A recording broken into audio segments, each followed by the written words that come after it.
ਵਿੱਚ ਰਹਿ ਗਈਆਂ ਨੇ ਧੋਖੇਬਾਜ਼ੀਆਂ ਚਿੱਟੇ ਵਾਂਗੂ ਅੱਜ ਕੱਲ ਆਮ ਵਿਕਦਾ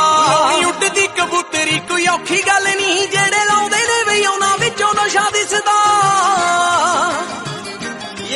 ਕਾਲੇ ਸ਼ੀਸ਼ਿਆਂ ਦੇ ਪਿੱਛੇ ਲੋਕੀ ਪਿਆਰ ਕਰਦੇ ਹਾਂ